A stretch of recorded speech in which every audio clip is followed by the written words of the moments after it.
Trilhas da Democracia dá continuidade a uma série de 4 programas intitulada Por Ação ou Omissão, Quem são os golpistas de 8 de janeiro?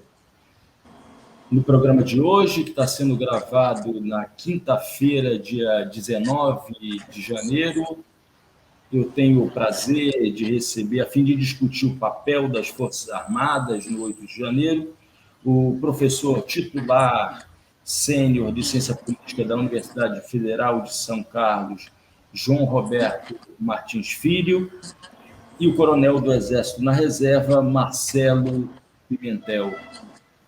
Marcelo, João Roberto, sejam muito bem-vindos ao Trilhas da Democracia. Pela segunda vez, nós nos reunimos em julho do ano passado com 2 entrevistas avulsas e nos reunimos aqui nesse início de ano para voltar a discutir as Forças Armadas. Seja muito bem-vindo, Marcelo. Obrigado, Marco. Um prazer estar aqui mais uma vez conversando com você, especialmente com o professor João Roberto, que foi a pessoa que me concedeu a oportunidade em 2020, né, professor, de participar de uma obra muito importante, denominada Os Militares e a Crise Brasileira, que se materializa e se materializou no dia 8 de janeiro. Obrigado, João, aqui de público, por aquela oportunidade. É um prazer estar debatendo contigo sobre isso. Seja muito bem-vindo, João Roberto, também. Muito obrigado, também é um prazer. A gente está aqui na mesma fronteira, eu e o Marcelo, o Piero e todos os outros, né? Principalmente num objetivo que é fazer os militares perceberem que essa participação na política é prejudicial também a eles, não é? Eu convidaria vocês a fazerem uma primeira reflexão de caráter introdutório, situando o papel das Forças Armadas de 2016, do tristemente famoso Twitter do general Vilas Boas, né, quando da votação do habeas corpus do ex-presidente Lula, passando pelos 4 anos do governo Jair Bolsonaro, até as vésperas do fatídico 8 de janeiro. Por favor, Marcelo, pode dar início a essa introdução. É um desafio, né, Marco, fazer essa retrospectiva aqui diante de um historiador, até porque, como são 7 anos de 2016 até 2023, certamente o olhar do historiador é muito importante para explicar o que aconteceu, para que a gente possa colher ensinamentos práticos, para não repetir nem como tragédia, nem como farsa, aquilo que nós vivemos como experiência, né? Então, desde 2016, Marco, até o dia 8 de janeiro de 2023, é possível, aliás, não dá para evitar de ver personagens militares das cúpulas hierárquicas como protagonistas desses eventos. Desde os atos preparatórios do próprio processo do impeachment, né, com conversas aparentemente não autorizadas pela comandante suprema, do comandante do Exército, do seu chefe do Estado-Maior, general Vilas Boas, general Etchegóin, com o vice-presidente de então, uma espécie de viabilização do impeachment, que se materializou na própria montagem do governo do presidente Temer, que radicalizou a presença militar em áreas estratégicas da política, especialmente na área de inteligência e no próprio núcleo político do governo. O processo do fenômeno eleitoral, que é inegável, de Bolsonaro, da chapa Bolsonaro-Mourão, os 4 anos de governo em que as cúpulas hierárquicas das Forças Armadas, especialmente lideradas por aquelas formadas na AMAN nos anos 70, promoveram a ocupação de cabeça, tronco, membros, entranhas e alma da máquina governamental do Estado e governaram, de fato, o Brasil exatamente com a alma militar, a alma desta geração, seu pensamento e a sua prática. E os eventos de 8 de janeiro, para chegar ao ponto mais importante, mais conjuntural, e para mim é um motivo de tristeza, não há como não ver, sob qualquer ponto de vista que se observe o fenômeno, a participação protagonista e causal de, mais uma vez, generais e coronéis do Exército, da Marinha e da Aeronáutica, né?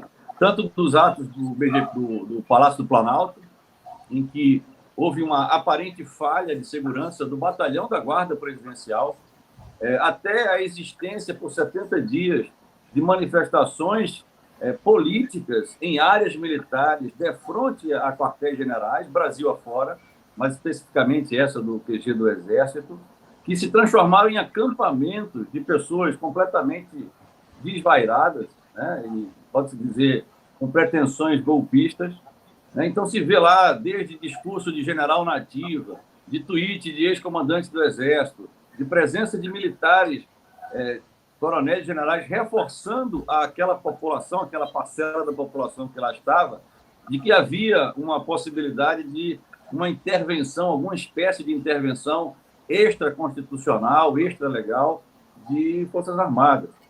E a própria nota do dia 11 de novembro de 2022, em que os comandantes das forças fizeram uma manifestação ao povo e às instituições, fazendo a menção a poder moderador, fazendo uma hermenêutica da legislação que regula as manifestações e concluindo que elas eram legítimas. E, a partir daí, se intensificaram. Então, infelizmente, é inegável o protagonismo das cúpulas hierárquicas das Forças Armadas, e eu aproveito para dizer que, devia ter dito antes, que todas as minhas opiniões aqui, as manifestações de pensamento, de natureza política, ideológica, filosófica e de interesse público, na condição de oficial da reserva, estão amparadas pela Lei 7.524. E, às vezes, em que eu mencionar pessoas ou grupos, será sempre no sentido da sua ação política. E o que me move é exatamente a minha contrariedade intelectual em relação a essa nova versão do protagonismo político de cúpulas hierárquicas, porque reputo como anacrônico, indevido, impróprio, anti-histórico e manifestado, às vezes, de forma ilegal. Então, é assim que eu vejo, num painel muito singelo e simplório até, esse fator militar nos últimos 7 anos no cenário político nacional. Marco.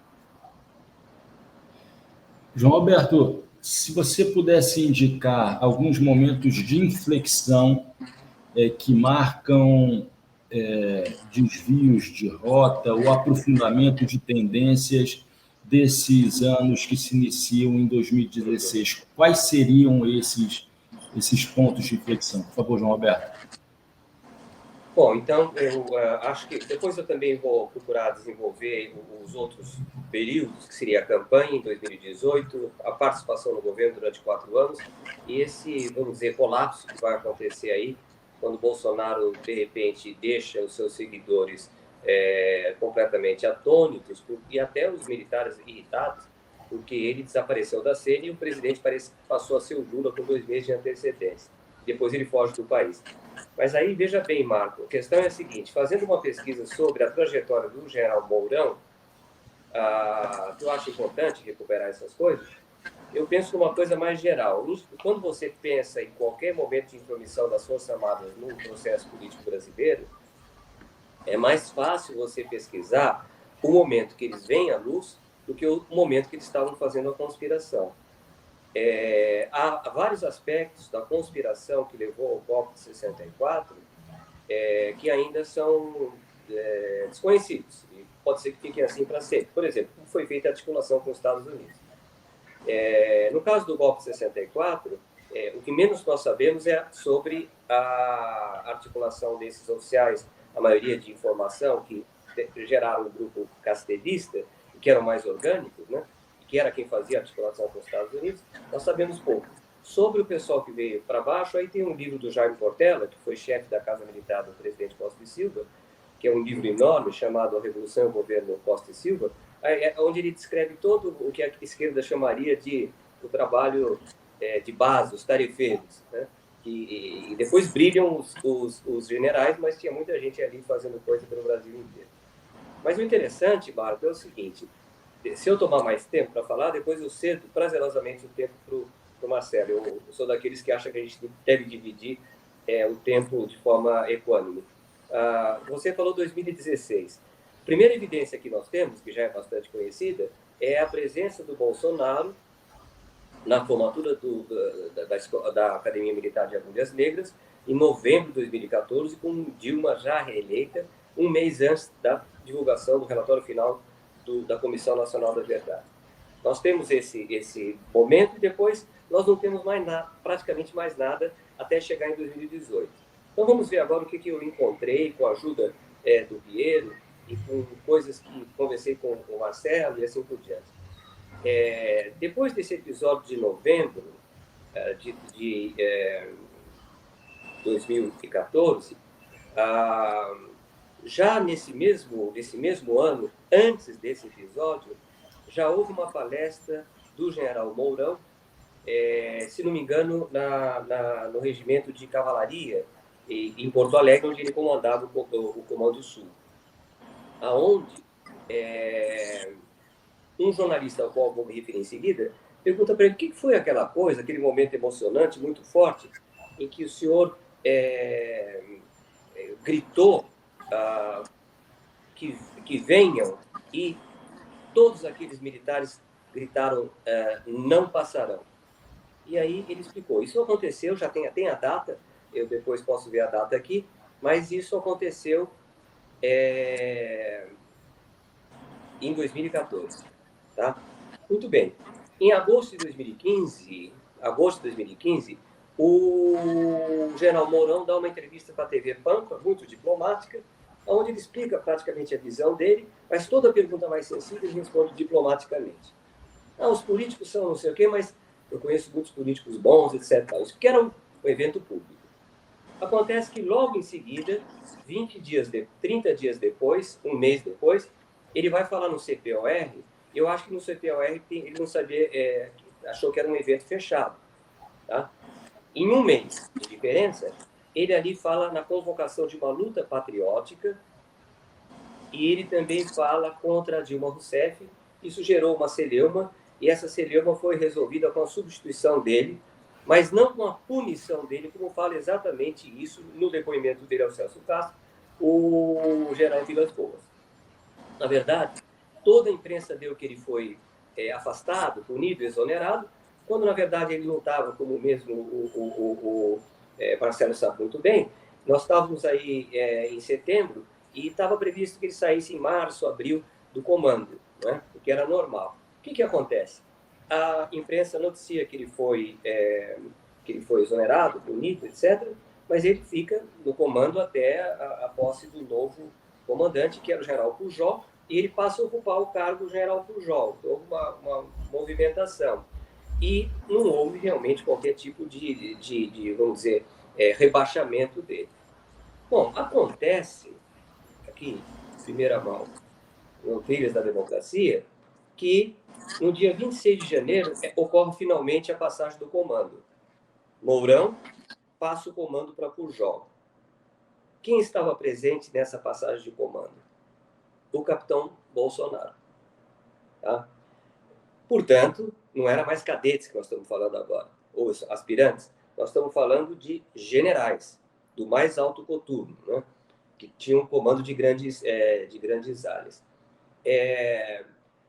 Depois disso, nós damos um salto, mas eu tenho certeza que ele continuou falando dentro dos quartéis.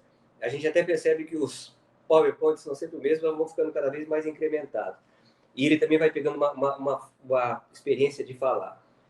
No dia 20 de setembro de 2017, já sob o Temer, ele faz uma palestra na maçonaria, onde ele faz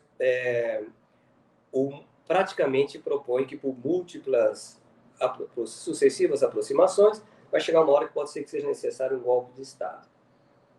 E ele repete isso no Clube do Exército em dezembro de 2017. E também depois, em maio de 2018, quando ele já tinha sido escolhido vice do Bolsonaro. Essa sequência de eventos que tem algumas novidades, porque a presença dele na passagem de comando do Mourão para o Pujol, o jornal do Rio Grande do Sul, se não me engano, 0 Hora, noticiou assim, uma foto, Bolsonaro abraçando o Pujol, isso a gente perdeu, a gente não sabia, e embaixo, entre tantos ombros estrelados, quem chamou mais atenção e foi mais festejado foi um capitão.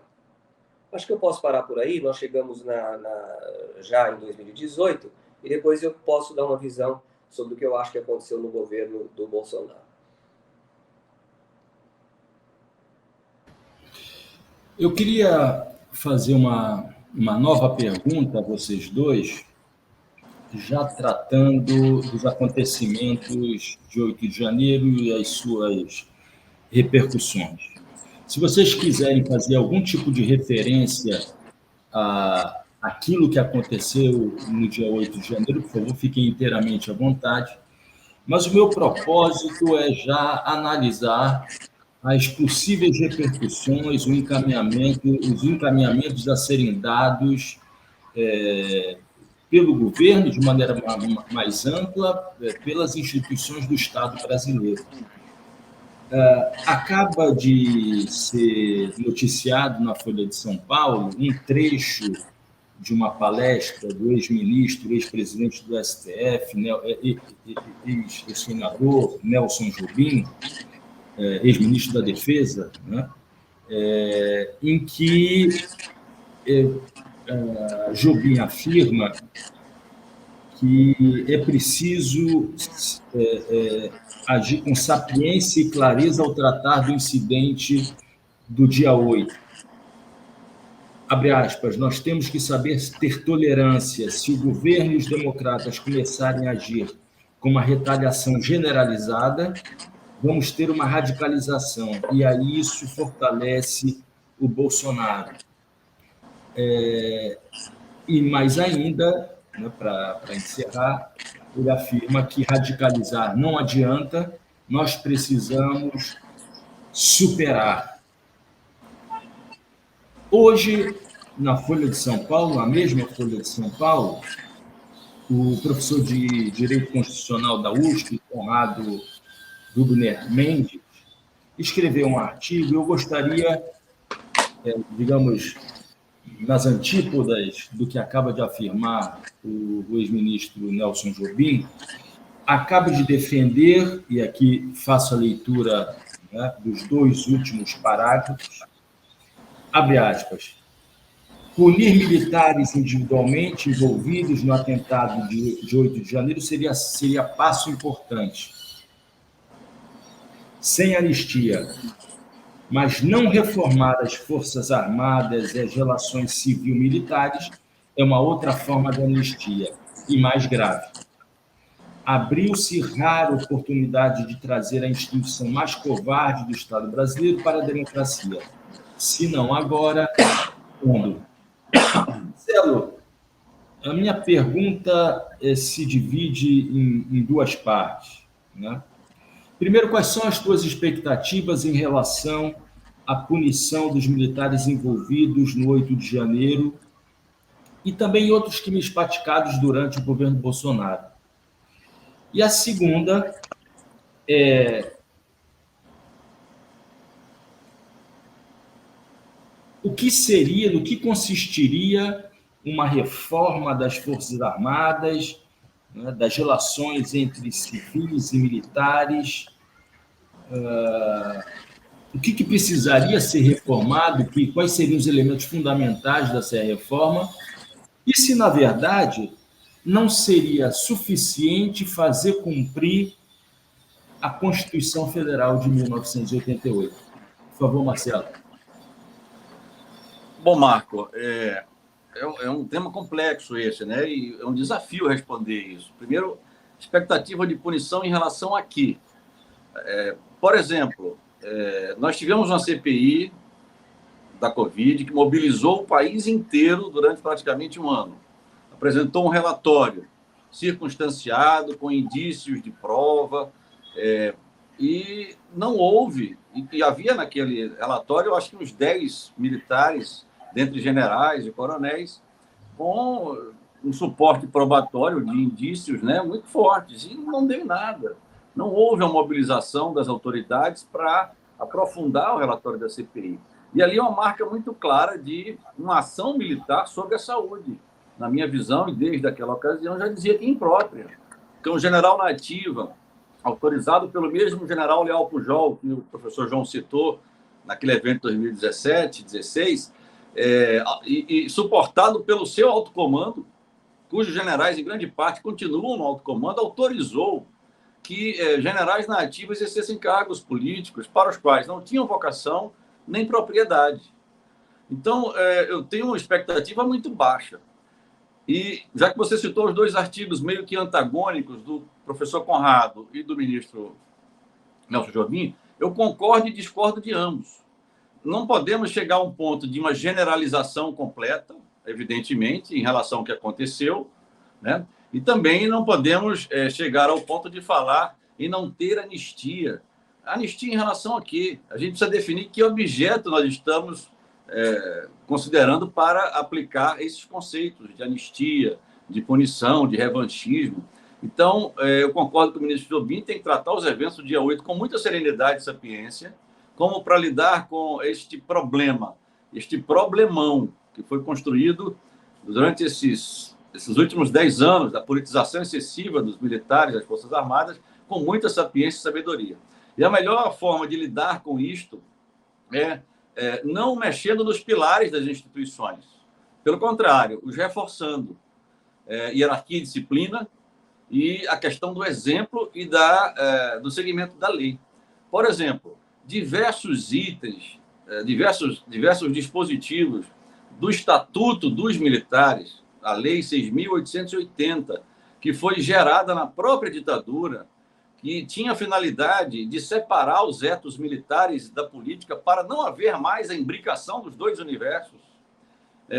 Produto da ala castelista, João Roberto, de fazer essa reforma, né, de modo a criar condições para não haver mais a política dentro do quartel, a própria reforma das promoções no início do governo Castelo Branco, e o Estatuto dos Militares regula como o militar deve atuar politicamente quando quer ser militante político, quando quer sair do palco lá de baixo, de garantia dos poderes constitucionais, e fazer a luta política. Isso foi desrespeitado e eu fico aqui careca de repetir. Aliás, não sei se fica careca de repetir, rouco, né? De repetir que não pode um militar na inatividade, na sua atividade política, ou quando ocupa um cargo civil, usar a designação hierárquica. São coisas que parecem simples para vocês, mas para o militar é muito importante. Então, expectativa de punição, quem tem que dizer o que aconteceu no dia 8 de janeiro são as autoridades, de acordo com o devido processo legal. O governo do presidente Lula sabe muito bem os defeitos e os efeitos, aliás, dos defeitos processuais. O presidente Lula é vítima de um defeito processual, tanto técnico quanto ético. Então, não se pode usar o erro anterior para reiterar erros que não vai resolver o problema. E com relação à reforma das Forças Armadas, sendo bem específico, não se reforma uma instituição militarizada que não seja de cima para baixo.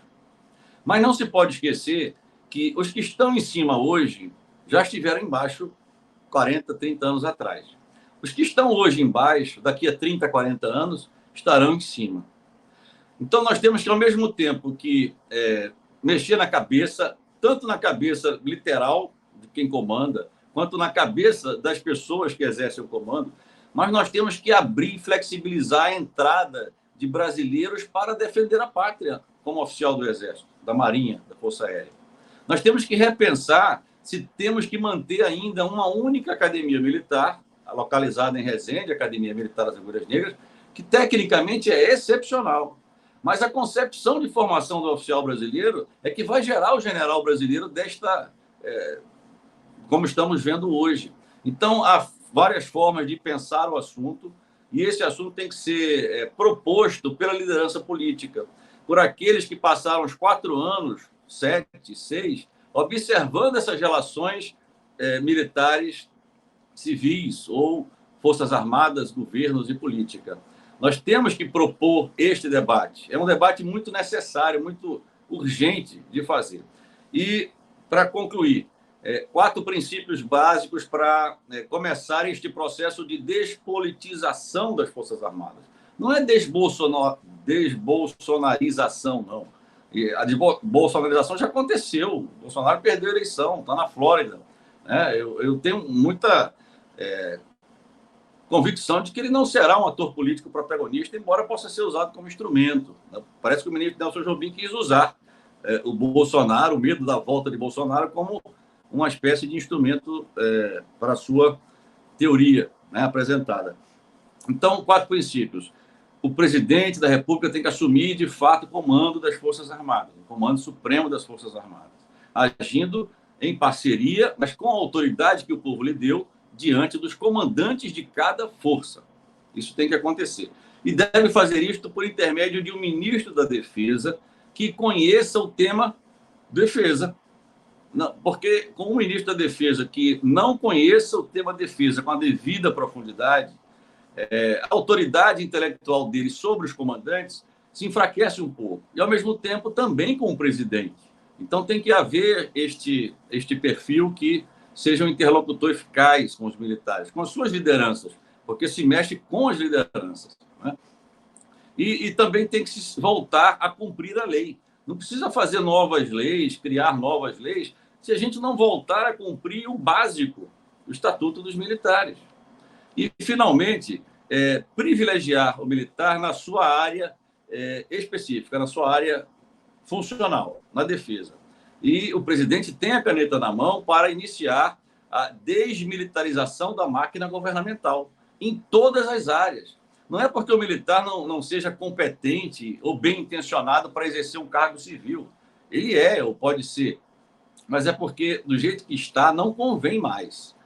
Nós temos que regredir isto, desmilitarizando a máquina pública do Estado naquilo que cabe ao governo federal fazer. Claro que existem outros aspectos a serem considerados. Então, são esses princípios que devem orientar a liderança política a lidar com os militares. Sem revanchismo, evidentemente, né? E sem generalizações. Há responsáveis por isso? Há. O professor João Roberto citou eventos e citou atores desses eventos.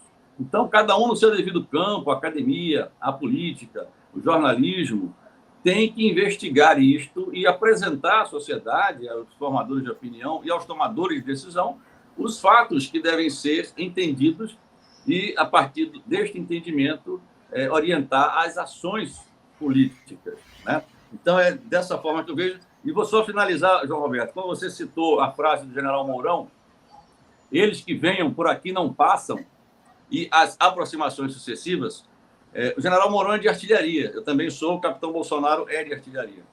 Eles que venham por aqui não passarão foi a frase que o Marechal Malé, que era o comandante do regimento Malé na Batalha do Tuiuti, disse quando mandou cavar um fosso à frente dos canhões para impedir um ataque das forças paraguaias. Então, ficou celebrizada essa frase, eles que venham, por aqui não passarão. E ela foi empregada no sentido absolutamente político, porque o discurso do general Mourão, desde que chegou ao alto comando em 2014, sempre foi político. Eu ouvi esse discurso dentro dos quartéis. Eu ouvi o general Mourão falando de política dentro dos quartéis. Então, esse sentido, até para emular uma tropa baseada numa efeméride histórica, a estar cerrado em fileiras com a liderança militar para uma ação política.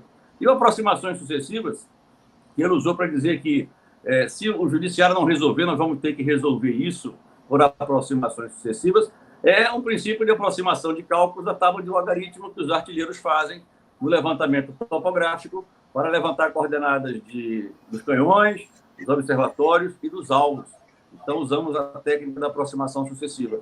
E está sendo feita hoje pelo Partido Militar, e eu trago aqui esse termo para que se entenda que, apesar de terem perdido o poder no governo federal, o Partido Militar, esse grupo de generais que lidera essa ação política, está com o governo do Estado de São Paulo e teve a bancada parlamentar, tanto federal, no Senado e na Câmara dos Deputados, quanto pelos estados, muito fortalecida. Então, é a aproximação sucessiva, é a marcha do pato. No governo federal, agora, eu vou só vigiar e inquietar. Quando eu digo eu, se eu fosse do Partido Militar. E no governo estadual de São Paulo, eu vou preparar um candidato presidencial, o capitão Tarcísio.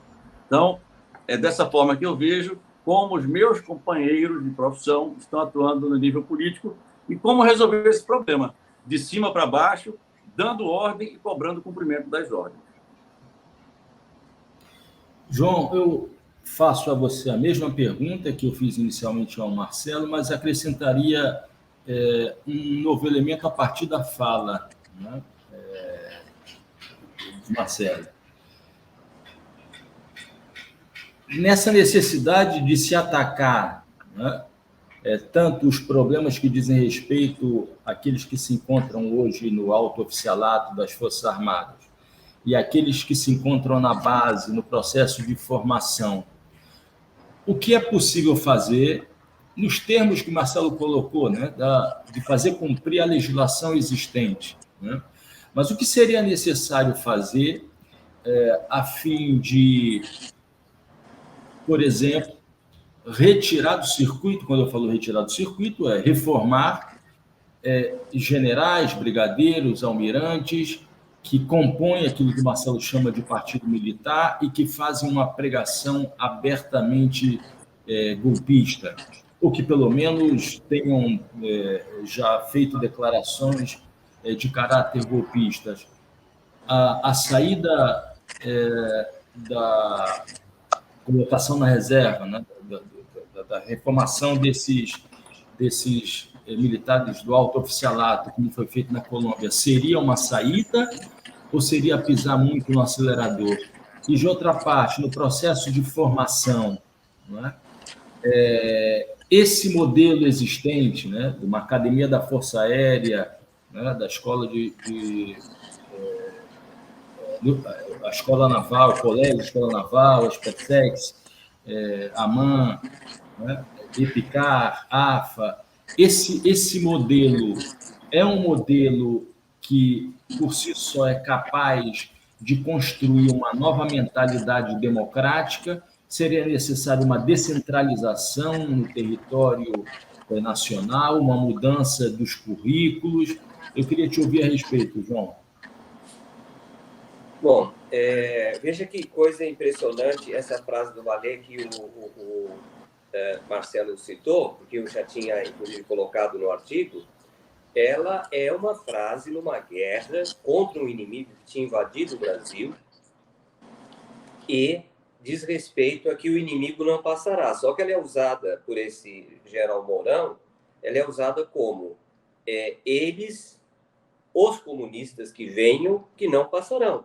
Portanto, quem não vai passar é uma parte da nação brasileira, ou uma tendência política, ou um partido político, ou uma corrente ideológica. Outra coisa que eu tinha esquecido de falar, que naquela entrevista que o Mourão deu à TV Pampa, até agora, a entrevista que o Etchegóin deu ontem, falando que é uma vergonha, que o Bolsonaro, o presidente Lula é um covarde, também foi para a TV Pampa, não é?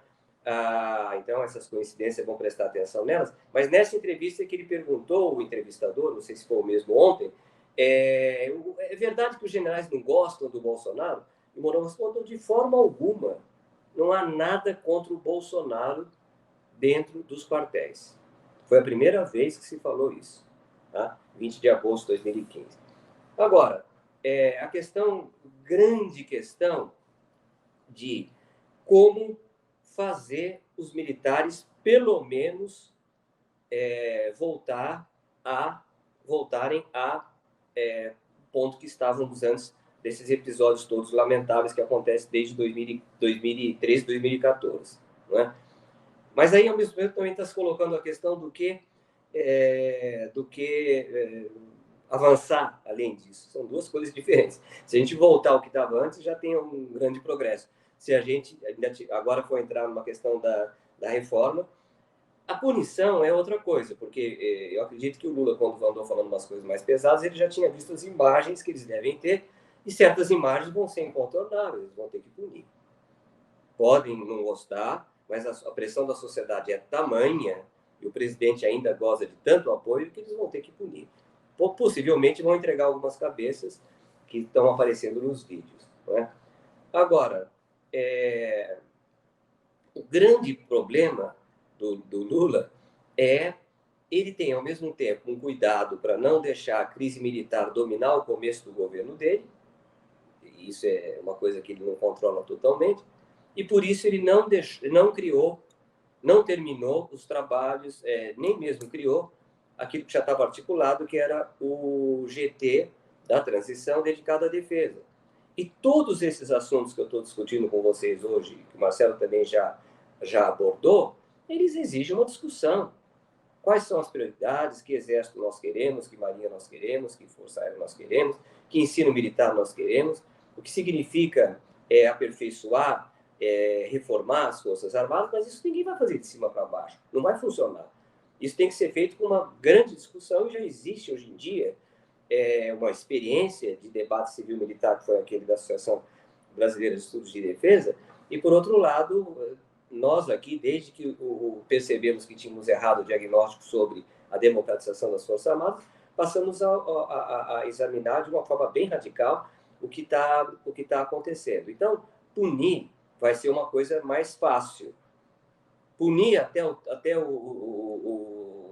altocomandos vai ser uma coisa mais difícil, tá? O que fazer? Não foi feito o grupo de trabalho de defesa, e todo mundo sabe que as Forças Armadas ficaram muito satisfeitas, o próprio Mourão disse isso, com a nomeação do Múcio. Aí entra o Jobim. O Jobim, ele tem uma posição dele, ele acha que a Comissão Nacional da Verdade foi um delírio completo, ele falou isso.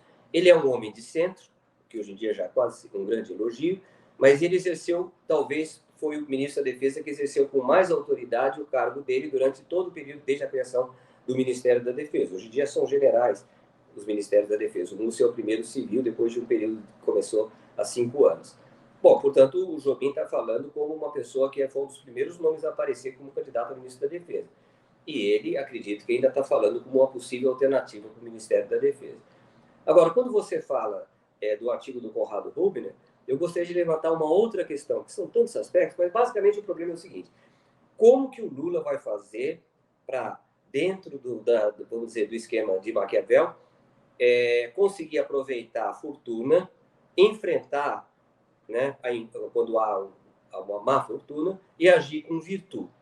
Para mim, nesses primeiros momentos, depois de ter cometido o que eu considero que foi um erro, a nomeação do Múcio, eu acho que ele agiu com virtude ao falar que não existe poder moderador. Sabe, porque também você tem que deixar claro que você não tem medo. Porque se o presidente deixar claro que ele tem medo, aí não tem jeito mesmo. Mas não foi só isso, não foi só o Conrado Rubner.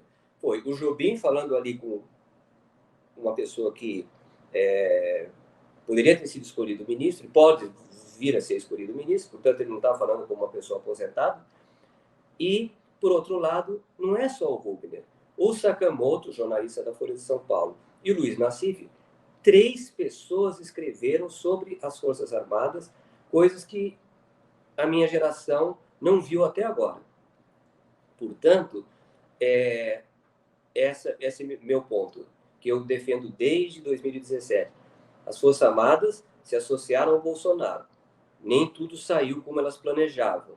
Bolsonaro, em grande medida, ele tem uma característica própria, porque ele tem uma liderança carismática, e eles acharam que ele seria a pessoa capaz de ganhar, porque tem que ganhar o voto, né?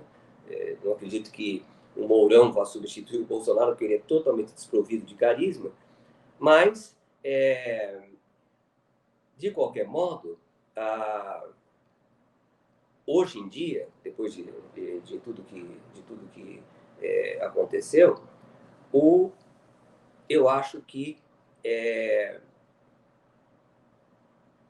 essa capacidade do Lula de conseguir mexer com todos esses fatores, muitos deles imponderáveis, ela tem a ver com fatos que vão acontecer por um acaso e capacidade de entender o que tem que ser feito e o que pode ser feito. Terminando, houve um grande erro das Forças Armadas ao permitir o acampamento inicial na frente do quartel-general do Exército. Vamos falar só desse. Eles fizeram um erro tremendo ali, porque ficou marcado indelevelmente a cumplicidade dele com esses atos, desses acampamentos, é que saíram as pessoas que fizeram um atentado terrorista tentando invadir a sede da Polícia Federal, e aquele outro que ia provocar uma tragédia difícil de descrever, que era a explosão de um caminhão-tanque do lado da pista do aeroporto. Essas pessoas frequentavam um acampamento que estava na frente do quartel-general. Em que lugar do mundo que alguém ia permitir uma coisa dessa? Tá?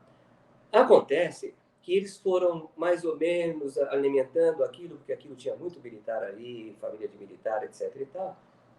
Eles tinham que depois almoçar e jantar com essas pessoas dentro de casa. E surgiu uma esperança desse setor, já que o Bolsonaro tinha sumido, que os militares iriam intervir. Tá? Em nenhum momento eu via condições objetivas para os militares intervirem, se eles não fossem loucos, eles não foram. Muito bem. Uma vez que eles não fizeram a tal da intervenção que se estava propondo, houve uma revolta das hordas bolsonaristas contra eles. Isso é fácil ver. Pode ir lá, depois do nosso debate, entrar em qualquer um dos postos do Exército. O Exército começou a colocar coisa uma atrás da outra. Feliz 2023. E veja os comentários. Traidores, vocês nos deixaram na mão, não tenho nenhuma confiança, filho meu nunca vai ser militar. Olha o problema. Por que a Folha de São Paulo não faz uma pesquisa agora, o Datafolha, para ver qual a imagem que os militares têm no momento? Então, nós temos um tremendo problema de desprestígio das Forças Armadas por causa dessa ambiguidade que eles mostraram, que não é, na verdade, uma ambiguidade. Daí para frente, com o que aconteceu, que é uma decorrência natural, no dia 8 de janeiro, os caras resolveram, não sabemos exatamente qual o grau que teve de envolvimento militar, mas eles resolveram partir para ação direta. E aí foi aquilo tudo que nós vimos. O que acontece hoje? Tanto os bolsonaristas estão insatisfeitos com as Forças Armadas, porque eles consideram que elas foram fracas, quanto o lado democrático está preocupado também, porque como é que eles não conseguiram defender o Palácio? O Marcelo pode falar nisso agora, quer dizer, como é que eles não conseguiram colocar o contingente de valor, o batalhão que eles têm ali, para impedir um contingente de cavalaria ali, mais uma força de choque que existe ali, teria conseguido segurar, e aí os caras talvez abandonassem a ideia de Palácio Planalto e iam destruir alguma outra coisa, talvez o Itamaraty, sabe-se lá, que são os prédios mais simbólicos de Brasília. Então, eu acho também que isso pegou os militares num momento meio de... Eles estavam um pouco perdidos, tá? Porque houve uma crise séria. Agora, daí para frente, o que nós temos que fazer? Eu diria o seguinte, basicamente, mexer com educação militar só depois de muita discussão. E uma vez eu ouvi o ministro da Defesa da Espanha falar, ele falou que de todo o processo que nós fizemos de democratização das Forças Armadas da Espanha, o último foi controle civil do ensino militar e a questão do ensino militar. Essa é a última coisa. Ninguém vai começar por aí. Tá? O que eu acho que o Lula tem mostrado no entendimento é que ele aproveitou esse lance de fortuna, que foi o fato que eles estão na defensiva, e agora quem está querendo jogar lenha na fogueira, porque ele atua conjuntamente com os da ativa, é o general Etchegóin, que nunca fez uma única crítica ao governo Bolsonaro.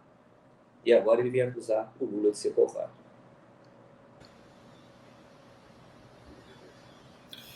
Marcelo, indo adiante, a partir também do que João Roberto acaba de afirmar,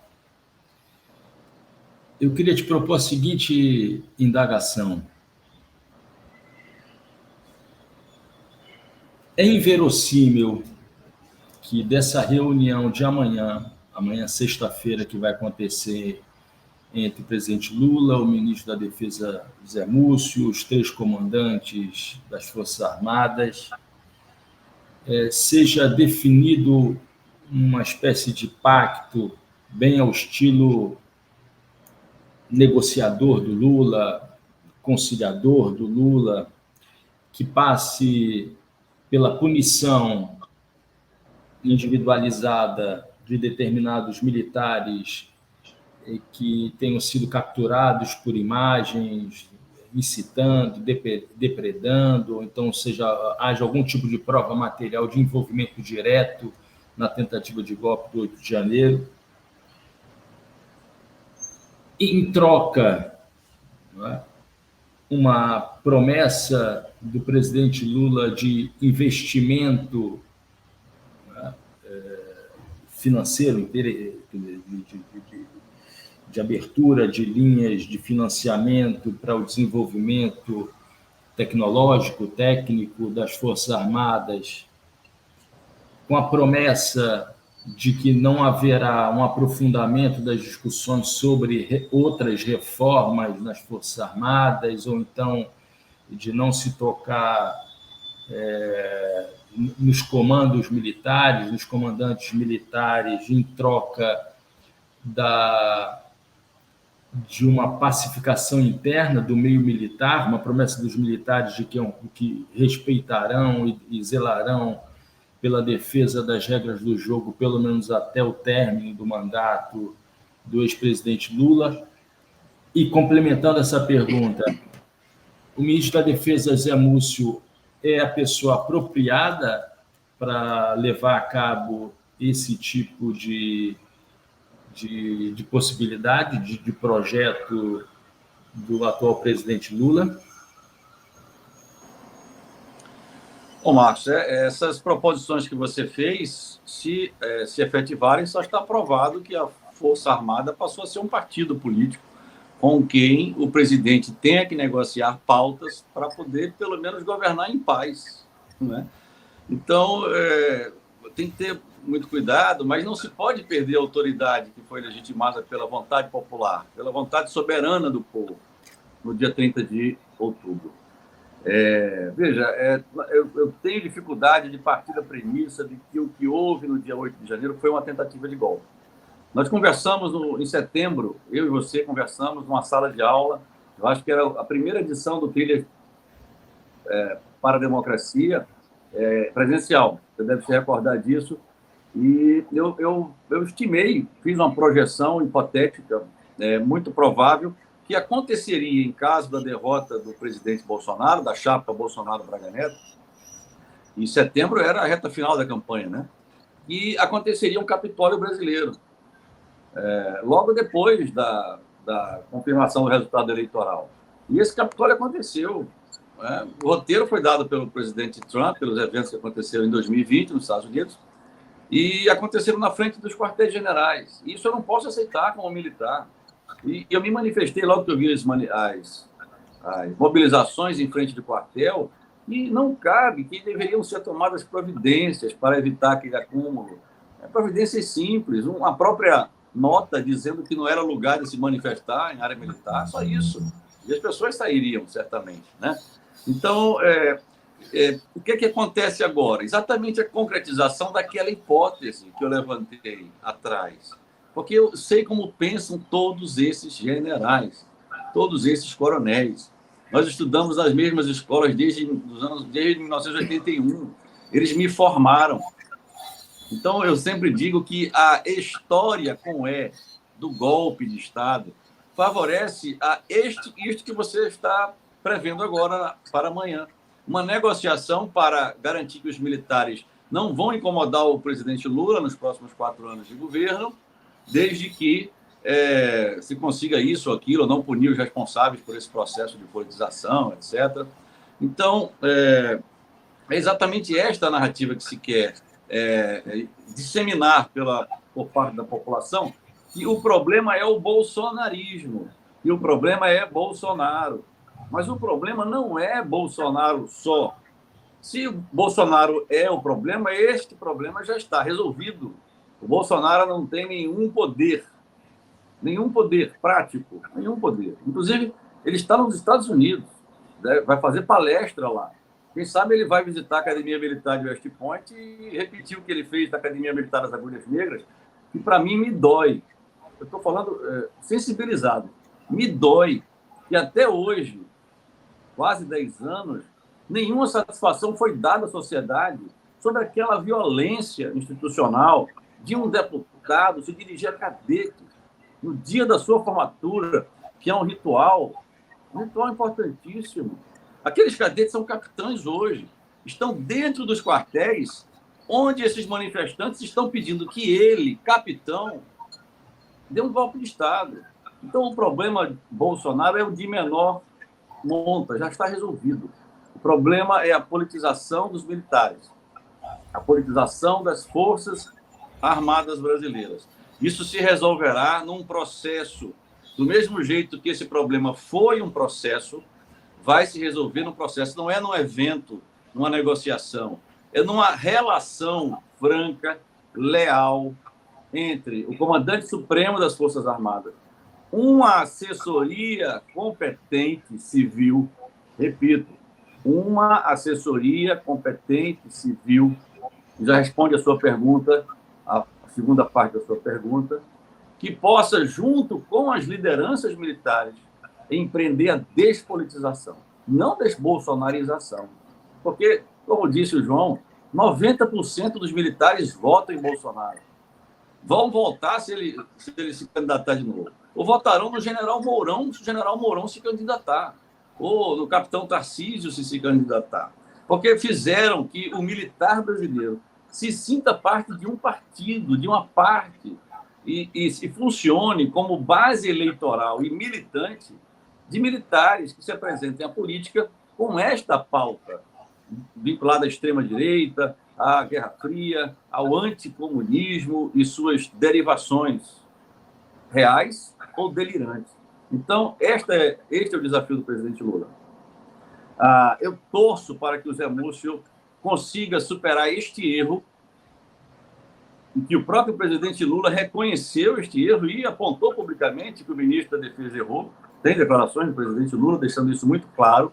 E o ministro da Defesa serve para isso, né? Para não queimar o presidente. Ele é descartável, o presidente não é descartável, embora tenha sido moda no Brasil nos últimos 10 anos. Então, é isso que tem que acontecer. O Múcio recuperar esse erro e exercer.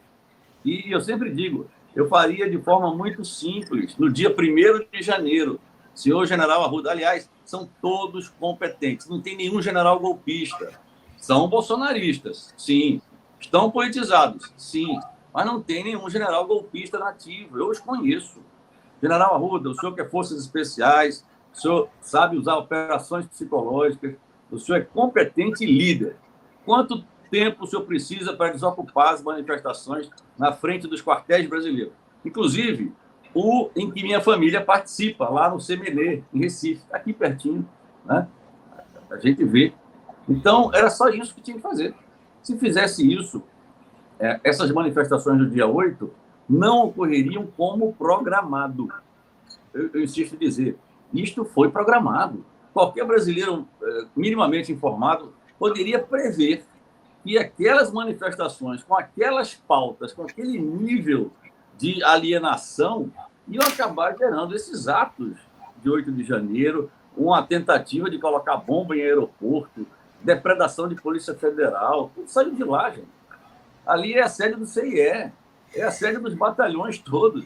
Então, era isso que tinha que ter feito o ministro Múcio. Ele errou, e ele tem condições de aprender com esse erro e exercer sobre os comandos, com lealdade, com franqueza e publicidade. Está precisando de transparência, tem que parar com essa história de general em off, dar declaração para jornalista XYZ e chegar na opinião pública informações de generais em off. É transgressão disciplinar o militar utilizar-se do anonimato. Então, tem que acabar com isso. Isso tem que ser resolvido por ação de comando até de natureza disciplinar.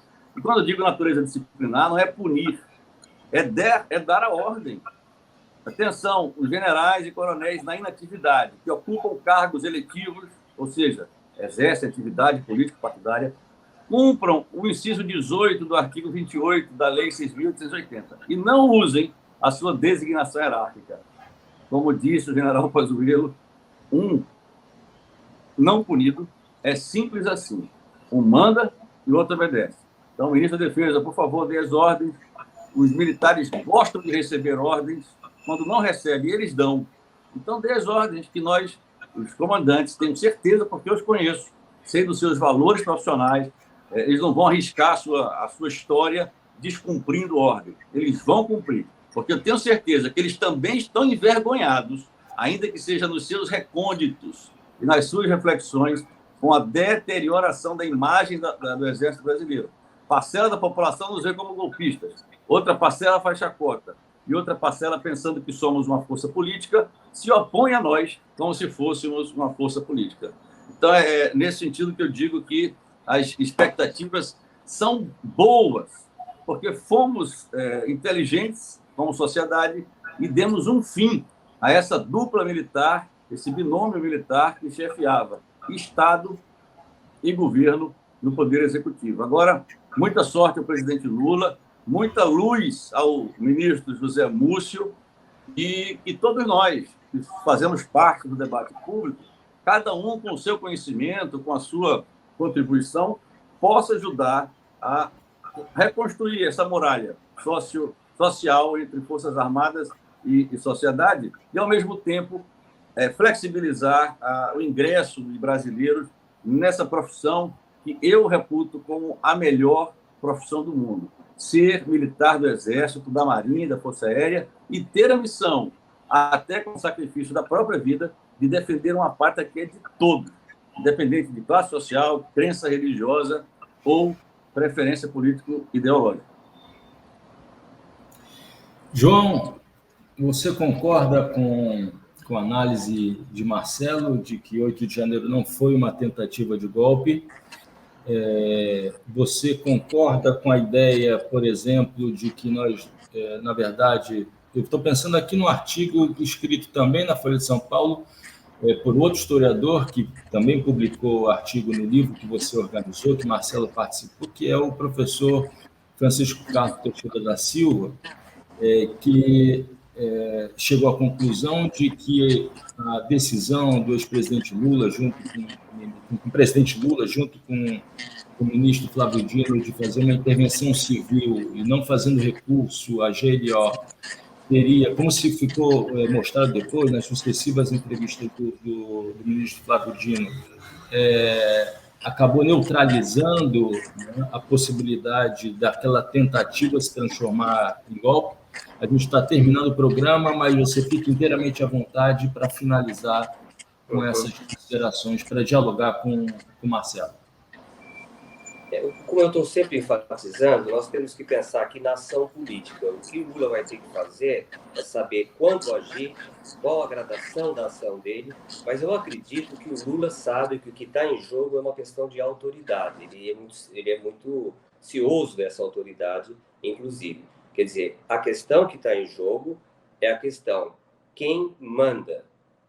E o Lula sabe que um passo em falso, ele pode mandar menos. E se ele continuar mais ou menos com o que ele tem feito, eu acho que, por exemplo, essa ideia de que vamos lá reunir amanhã e vamos oferecer projetos de investimento nas forças. Mas se você pensar bem, os projetos de investimento nas forças atingem uma parcela mínima da força. Quem é que vai pilotar caças Gripen? Quem é que vai servir num submarino nuclear? A maioria da Marinha nunca foi, não sabe nem onde fica esse centro que fica aqui em Iperói. Eu já fui lá.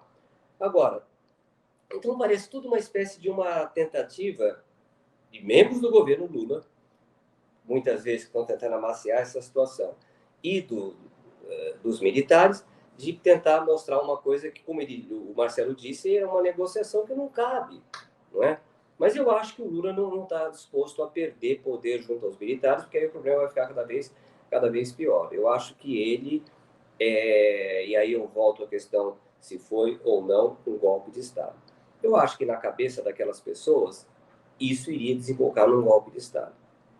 Por mais maluquice que pareça, e as Forças Armadas, como instituição, já tinham percebido que não havia. Eu nunca disse que havia condições para um golpe de Estado, porque o plano, para mim, original é que eles controlassem o Bolsonaro puxando as cordinhas por trás do palco, não é? Então, eu não acredito que eles, como instituição, queriam enfrentar metade da sociedade brasileira, agora mais do que metade, que tinha acabado de eleger um presidente novo, e o mundo inteiro.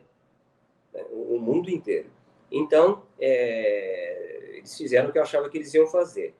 Agora, do ponto de vista do presidente Lula, qual foi o acerto que o Francisco Carlos falou, inclusive na entrevista que eu e ele demos ao jornal Valor, foi publicada ontem, houve um fortalecimento do poder civil ao não aceitar a solução fácil, que aparentemente foi proposta pelo Múcio, de decretar a garantia de lei da ordem. Nenhum governo, o Lula nunca fez isso no primeiro e no segundo mandato. O Lula fez poucas operações de garantia da lei da ordem. A Dilma fez muitas, mas ele fez poucas. E o Fernando Henrique fez várias também importantes. Colocar o Exército tomando conta da situação que o Exército nada tinha feito para ajudar a evitar, seria uma derrota política e, no olhar desses bolsonaristas, teria sido uma vitória. Finalmente o Exército apareceu. Então, ali ficou provado que a Polícia Militar tem capacidade de ação quando recebe ordens, porque aquilo foi fantástico, era uma aula completa de como trabalhar com instituições armadas. Eles desapareceram. Quando o governo fez uma intervenção e mandou o cara lá para mandar neles, eles viraram na nossa frente, de repente, no final do dia, uma força policial de choque, né? Com uma primeira linha, uma segunda linha, a cavalaria e mais gente atrás. E aí eles tomaram a praça rapidamente. É uma questão de comando. Eu acho que, no ponto atual, o Lula fez bem de não decretar GLO. Esse é o ponto. Essa discussão toda sobre, que o Jobim também coloca, sobre não podemos exagerar, o pessoal bolsonarista falando que há um campo de concentração do Lula, isso daí todo mundo está sabendo que é meio para desviar a atenção do ponto principal. Não estou vendo ninguém ser torturado, não estou vendo ninguém ser preso fora das garantias legais, não estou vendo ninguém ser recusado a um acesso a um advogado. Os advogados estão visitando todos os dias lá, né? E estão sendo inspecionados ainda pela ordem dos advogados. Então, eu acho que tem que tomar muito cuidado. A maior reivindicação que eles fizeram foi que ter acesso a carregadores de celular. Então, a verdade é essa. Isso é uma cortina de fumaça. O grande ponto é quem vai conseguir mandar. Tá? O ponto central. Desbolsonarizar ou desmorilizar, porque o Moro é muito popular também nas Forças Armadas. As Forças Armadas é uma questão agora, vamos dizer, que fica para depois. Por quê? Se os militares obedecerem, mesmo que resmunguem, é isso que nós queremos. Que eles não resmunguem é outro problema.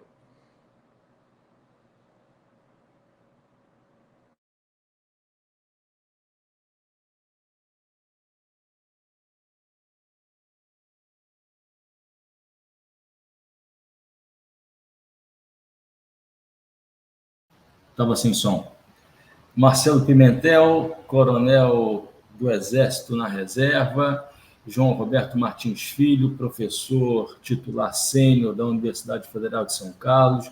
Muito obrigado mais uma vez por esse rico diálogo. Tenho a certeza de que nossos espectadores ouvintes sairão mais ilustrados sobre como avaliar, como analisar tanto o 8 de janeiro, como também o papel das Forças Armadas no novo governo do presidente Luiz Inácio Lula da Silva. Na próxima semana, nós continuamos tratando da discussão sobre os golpistas de 8 de janeiro, tratando da questão policial. Até lá, um grande abraço a todos e a todas.